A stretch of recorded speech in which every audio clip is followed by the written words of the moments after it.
Hello, everyone. Good morning, good afternoon, and good evening. Welcome to IAG Cargo's second Cargo Live session. It's fantastic to see so many attendees rolling in. Over the next 30 minutes, we'll be joined by 4 industry-leading speakers covering a range of topics from air cargo data to sustainability and IAG Cargo's charter service. This is an interactive session and we'd love to hear from you. So please pop through any questions and comments into the comment box, or you can email them over to us at marketingteam@iagcargo.com. The Q&A segment will be at the end of the speaker sessions. Now, without further ado, let's get started. Let me introduce our first speaker, who most of you will know. It's our Chief Commercial Officer, John Cheetham. Over to you, John. Thank you, Nadia. And hello and welcome everyone to Cargo Live episode 2. I sit here on the 29th of June and I think back over how the last 18 months ago and I have gone, and I think by the time that June 2021 comes along, we would hope that the pandemic would be well and truly behind us. Sadly, that is not the case, and we're seeing it impact our markets, we're seeing it impact our industry. And we will continue to battle with this pandemic as best we can.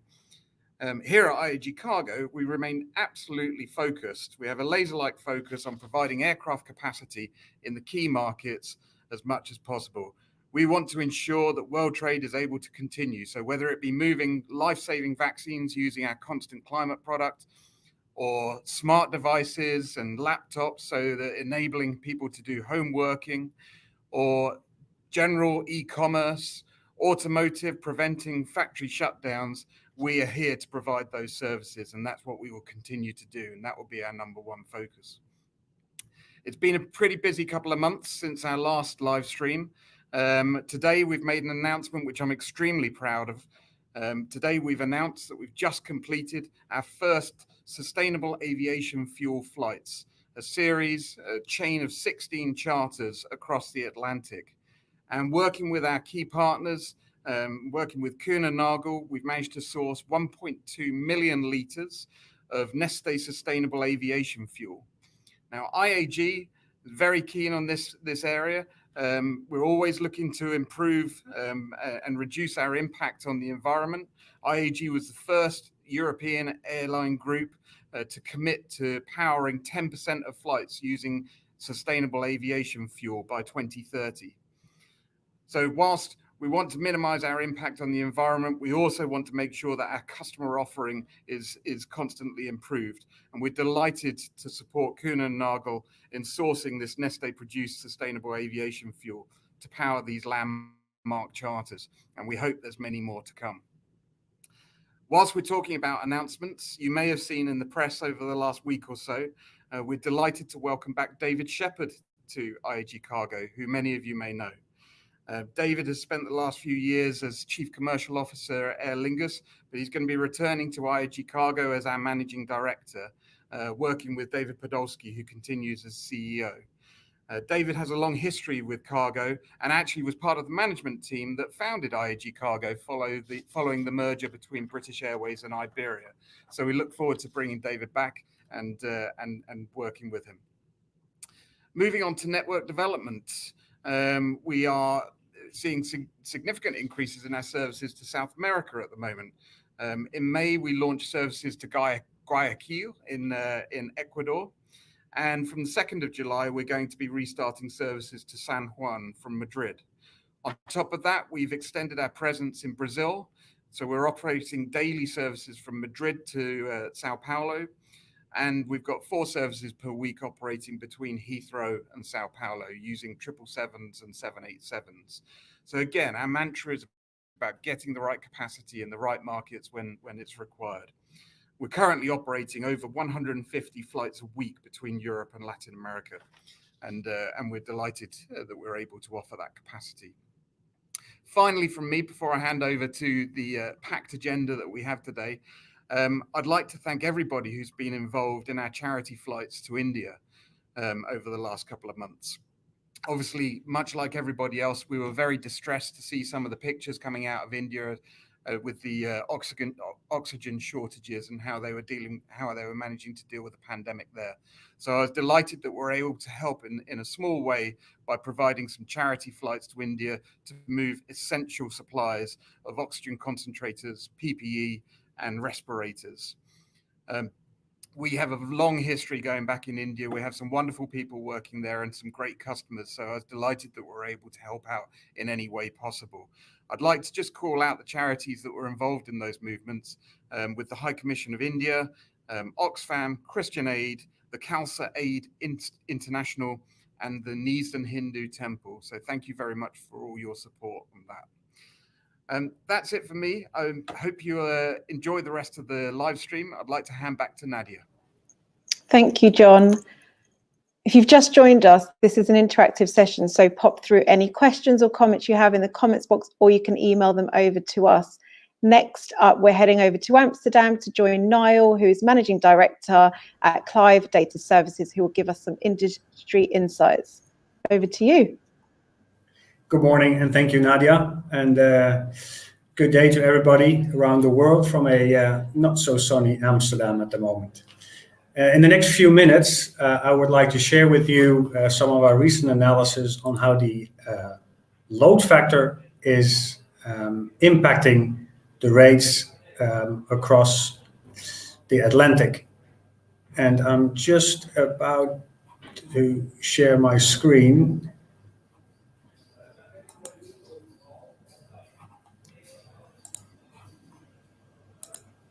There we go. So we're looking across the Atlantic, and as we all know that because of the pandemic that John referred to, there was a tremendous decrease in passenger flights across the Atlantic, which increased the load factors. I realize this is a busy slide with a lot of numbers, but let's start with some definitions. So on the left-hand side, we're looking at the dynamic load factor, which is the load factor taking into consideration both the weight as well as the volume utilization of air cargo capacity. Following that, we have spot rate developments. And in our definition, a spot rate, that's a rate that was valid for less than a month. So really a short-term price for a given shipment. And next to that, we have the seasonal rates, and those rates are rates that are valid for longer than a month.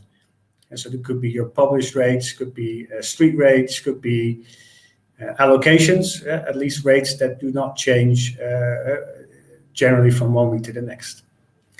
And the last one at the bottom, the spot share, that refers to how much of the chargeable weight on a given market had a spot rate on it. And what we're looking at across the Atlantic is from, we picked two airports in the US, JFK and Chicago. And on the left-hand side, you see it's the rates from Chicago, developments from Chicago, then to Chicago from Europe, and the other side, JFK. So what, and I realize again that there's a lot of numbers in here, but allow me in the next few minutes to share the story behind these numbers. Because first of all, if we look at the JFK market, we see load factors increased by roughly the same amount, in the 20 percentage points, because of the heavy reduction on passenger flights, because that market tend to be dependent on passenger flights. If we look at Chicago, we see that the load factors in 2021 compared to 2019 have raised 8 and 10%. And what we're looking at is some recent data. We're looking at the last 4 weeks available. So we're looking at May, June 2021 compared to May, June 2019. So when we look at either westbound or eastbound to these markets, we see a similar increase in load factor. However, when we look one level lower at the spot rate, we can see that the rates from Europe into JFK increased by 250%, while the eastbound flow, so from JFK into Europe, was only 76. So the westbound increase was 3 times higher than it was on the westbound. And the same we see for Chicago.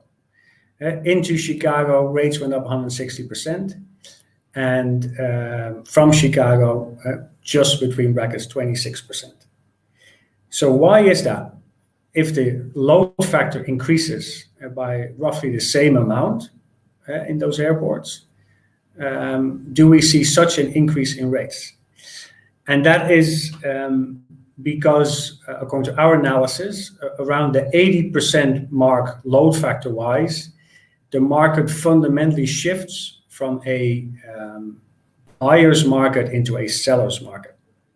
And when we look at the top row, the dynamic load factor row, we can see that the market from JFK, although it increased substantially, is still well below that 80% mark. It's at about 67%, which we can see here.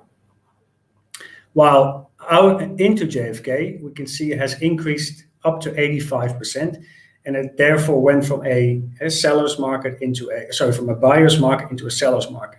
It changes the negotiations between the stakeholders in the industry, and therefore you see that a much higher increase, about 3.5 times higher than you would see on the flows from JFK. Very similar perspective when we look at Chicago. And there we can see that the load factor went up from 75% into Chicago in 2019, and it went through that barrier up to 83%. Rates increased by 160%. Well, if we look into the market from Chicago, although it increased by a similar amount in percentage points, 10%, and the rates just went up by 26%. So it's all about the negotiation positions between these stakeholders. I do have to say these rates are averages. They do consist of temperature control, general cargo, direct services, trucking services. So it's not that the rate was 439, but it gives a strong indication on how the market has been trending compared to the pre-pandemic period. Then we do not only see that the spot rates went up, but we also see that the share of spot shipments as part of the total amount has increased substantially / dramatically. If we look at JFK, in the pre-pandemic period from JFK, there were hardly any spot shipments. Rates were apparently agreed for a longer period of time. But now more than a third of those shipments are now with a short-term rate. And we're a bit less than 50% into JFK. And similar when we look at Chicago, the share of spot rates was very minimal from Chicago, and it's now up to a third. And that becomes then a double whammy for the buyers of air freight capacity. If the spot rates increase that rapidly, and also the share of the spot rates increases, then we see the rates which are perhaps eye-watering compared to 2 years ago. So summarizing, spot rates do not move in a linear fashion, especially when you're buying capacity and looking for, should we go for a longer period or for a short period of time? We would recommend to keep a close eye out for this dynamic load factor, because when markets switch from a buyer's market to a seller's market, or the other way around, we do see a rapid increase or decrease in these rates. And on that note, Nadia, may I hand it back to you?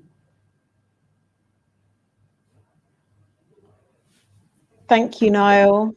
Next up, we have Naomi, who is IAG Cargo's Head of Business Management and Planning, and she'll be talking us through IAG Cargo's charter service. The floor is yours. Thanks, Nadia. Hi, everyone. Afternoon, good morning. So like Nadia said, I'm Head of Business Management and Planning at IAG Cargo. And over the next 5 minutes or so, I'm going to be speaking about our charters. So in terms of our response to the pandemic, a little bit about what we've been carrying on them, and then finally a few further details about our proposition. So our response to the pandemic, casting our minds back to March 2020, our business model was affected when the pandemic hit the aviation industry.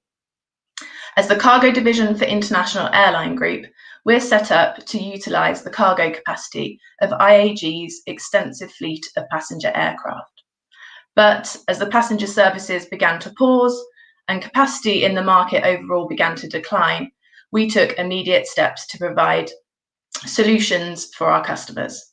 We were one of the first airline groups to set up scheduled cargo-only flying using passenger aircraft, and this provided much-needed stability for our customers. Soon after, we set up and announced our charter programme. Our first charter operated last March the 22nd, flying from London to Boston, and that was carrying fish. And since then, we've carried out over 1,250 charters, and it's proven to be a really popular solution for our customers. So a little bit more about what we've been carrying, and there's a few icons on the right-hand side there. So naturally, with the nature of charters, they're bespoke and tailored. We have seen a wide variety of commodities, from fish, like I just mentioned, to cats and dogs, to manufacturing items, and even Argentinian and Chilean cherries, of which we transported over 1,000 tonnes in November from Santiago into London. Like John mentioned as well earlier, it's been really important in allowing us to support the move of COVID-related items, PPE, test kits, masks, over 20,000 tonnes of such products. And in February of this year, we carried out a really special charter. This utilised the cabin space of a 777-200 aircraft and allowed us to move over 1.7 million medical grade masks into Munich, Germany, following the change in legislation there. In Q4, it was a very busy time for us at IAG Cargo, and we saw a real uptick in the demand for e-commerce as consumers continued to enjoy online shopping. It was our 1,000th charter that operated in December, flying London to Los Angeles, that was carrying a large shipment of e-commerce goods. We've also seen an uptick in the requests for automotive-related charters, tyres, rubber, engine parts, doors, and we've been able to support this sector by carrying out over 320 charters and to help keep supply chains moving. Finally, a few further details about our proposition. With the popularity of our charter programs, we've tried to make the charters as accessible as possible. Our 24/7 charter service allows our customers the opportunity to charter any aircraft in our fleet, from a 777-300 to an A330 to a 777-200 converted passenger freighter, to pretty much any destination in the world. As the slide notes here, the 777-300 has been the most popular aircraft to date, with over 300 operations. Like the slide also shows, we've operated our charters to over 80 destinations around the world and have even set up 8 new stations, the likes of Edmonton and Halifax in Canada. And we're always willing to consider and explore new stations and new destinations in order to serve our customers. I hope you can see from all of this that charters have really played a pivotal part in allowing us to continue to move vital supplies around the world. If you'd like more information about a charter or would like to actually operate a charter, please do contact your local sales rep or fill in the online inquiry form, details of which we'll be able to share after this. I think that's all from me for now, so I'll hand back to Nadia. Thank you. Thank you, Naomi. Next up, we're joining Marcel, the Global Head Products and Development Air Logistics at Kuehne+Nagel, who will be giving us an insight on their agenda to drive sustainability. Yeah, thanks a lot, Nadia, and hello to all of you out there. John mentioned already the great news that IAG and Kuehne+Nagel jointly announced this morning. So I'll use now my 7 minutes of fame in this session to share with you a bit further our strategy and our activities that Kuehne+Nagel is undertaking, specifically in the area of air logistics, in the area of sustainability. So you might be aware of that in 2019, Kuehne+Nagel announced the net zero carbon program. And with that, we said that by the end of 2020, we want to become carbon neutral with our direct emissions and with the energy we purchase. So this is scope 1 and 2. And by the end of 2030, we want to be carbon neutral when it comes to indirect emissions. So this is what our suppliers are emitting, so specifically the airlines. So this is scope 3. And you can imagine that this is a quite huge challenge for us in air logistics, because we figured out that 98% of our carbon emissions are related to scope 3, so indirect emissions we cannot really influence directly. And out of these scope 3 emissions, 97% unfortunately are coming from the flight. So acting and reducing the emissions of planes and of the aircraft is for us quite essential. So we are working on 4 areas, and you could see these 4 areas being in a certain sequence, and they are definitely correlated to each other, but you can work on each of them independently as well. So you don't have to wait for one being first concluded before you start the other. The first one is visibility and the target. So that's quite important. You need to know what you want to tackle and what you want to reduce. So know your footprint and be transparent when it comes to emissions on a detailed level. And unfortunately, we have to say here that specifically on the carrier side, we are not having enough information when it comes to carbon emissions that the carriers are really producing. So our clear target midterm is that we get the clear emissions per aircraft, per lane from each carrier to really define how heavy the emissions are and how we could further reduce, maybe by changing an aircraft or an airline. And then, quite important, define your target. And not just defining it for the next 20 years, so I want to be carbon neutral in 2050, but really year on year. So that's pretty important that you can basically manage and measure your achievements there as well. The second area, most probably the most important one, try to avoid and reduce. And what are we working on here?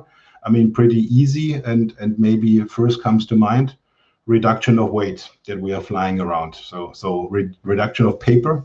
And I think the industry overall is working since a decade on e-airway bill, e-freight, and so on. So within Kuehne+Nagel, we have an initiative as well, and we are paperless since more than 10 years. So we are not producing any papers any longer. But for sure, we all know that paper is still accompanying each shipment and way too much kilos. We are flying around and basically unnecessarily emitting carbon to the atmosphere. And when we talk about further reduction of weight, then you can think of reducing the weight of the packaging or looking into palletizing. So we are running various pilots here. One that was successfully concluded in 2020 was the change to a new plastic foil we use for wrapping our aircraft pellets before rendering them to the airline again. We changed now to a biodegradable foil that is thinner, so it's lighter, and it's even more resistant than the old one we had. So with that, we are saving a couple of 100 tons of CO2 emissions every year. Then we together with our customers offer consultancy when it comes to selection of routes. So how are we routing cargo, direct or via 2 or 3 or only 1 transit hub, and the carriers. So of course it depends on the planes you take. The newer the plane, normally the less emissions. Freighters as well have shown less emissions than passenger planes. So that is of course something where you can reduce further emissions. We are as well looking into alternative transport modes, and of course that's a bit of a no-brainer. I mean, we know our customers, they will not just take air freight for the joy of they love air freight, but of course if they can use the sea, they will use our sea colleagues. But in between, we have the sea air service or the air sea service, so a combined transport mode that is heavily growing on our side, where we did a lot of efforts in really building a very nice product and service offer for our customers around that has a nice uptake now.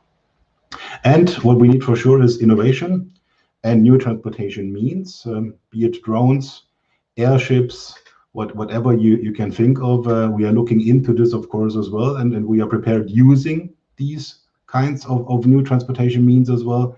We, of course, follow the news from Airbus and Boeing when it comes to different engines or new technologies on the plane side, but we know as well that the plane cycle of 15, 20, 25 years, so it will take at least until mid of next decade, if not in the 2040s, until we see new aircrafts really entering the market. So for the time being, the most important for us is sustainable aviation fuel, because it can be used immediately within all the aircrafts that are flying around today. The third area, whatever is left over, you need to offset.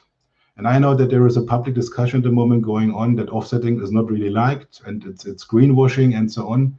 But we still believe that for the next 10 to 15 years, offsetting is playing an important role. And we just need to ensure that the projects we are financing with this offsetting, that they are really well certified and they deliver what they promised. And then we believe that offsetting is playing an important part as well in saving the climate of the planet.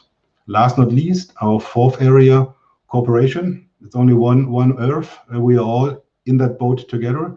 So we can only jointly achieve this huge step forward that we need to achieve when it comes to net carbon emissions. So we need the shippers in there, we need the airlines in there, the airports and the forwarders, and we are all in this together. We are joining a lot of initiatives as well and working groups to put some pressure onto the governments as well, because we need to have policies in place that incentivize new technologies in producing sustainable aviation fuel or in incentivizing sustainable aviation fuel. And now talking about SAF, most probably you've seen the press release already, and John mentioned that one already as well. So we just finished the 16 Dreamliner Praetor flights from Stuttgart to Atlanta. We entered as well into an agreement with American Airlines where we bought 3 million gallons of SAF. And just to illustrate, of course, just talking about liters is not really giving you a clue of what does it mean. So this 11 milliliters of SAF enable us to fly 13 million kilos of cargo in between Dallas and Atlanta, or 25 times around the world with a Dreamliner. So just to give you a certain clue of what 11 milliliters of SAF can do for you. And these 11 milliliters we have now in our head office in Schindellegi and are offering this to clients. So this means as well that we have immediately and globally a SAF product or solution available for our clients, regardless where they want to fly. More on the marketing side to raise awareness, we are operating since 1st of January a carbon neutral lane on KLM from Los Angeles to Amsterdam.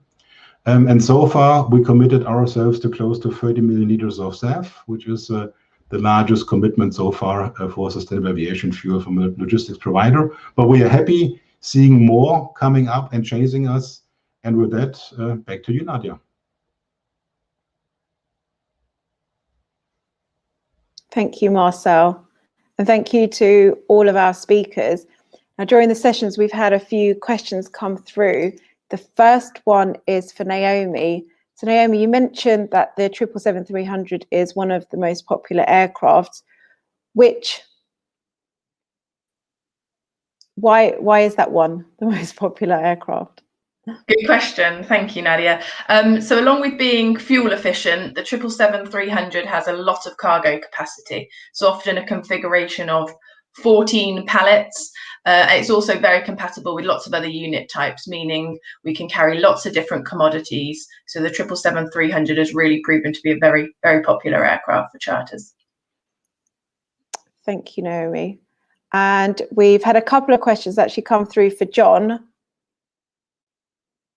So in your introduction, you talked about new routes to LATAM, increased frequency. So this person's asking, are you looking to increase frequency to the Middle East or add any new routes? And we've also had a question around someone wanting to know about capacities to the US, especially Chicago.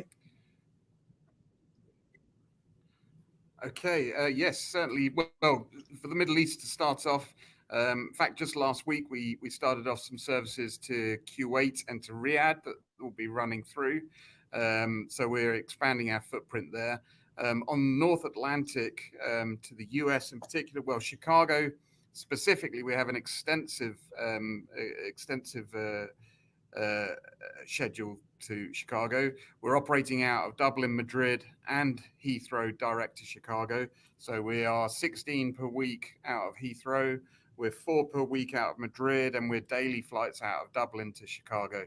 But North America itself, well, the US, we're also operating to Atlanta, Boston, Dallas, Washington, Houston, New York, Los Angeles, Miami, Philadelphia, Seattle, San Francisco. So we've got, as you would imagine with IAG Cargo, an incredibly extensive network out there. And if that's not enough, then you can always give us a call and get a charter. As Naomi explained, we're very open to charter business on the North Atlantic or anywhere else as well. Thank you, John. I think we've now come to the end of this episode of Cargo Live. This has been recorded, so if anyone's missed anything, you can catch it on our LinkedIn page. And I just want to thank all the speakers for taking time out of their diaries, and thank you for joining us. And please follow IAG Cargo on LinkedIn to keep up to date with our latest news and events. Thank you, everyone, and stay safe.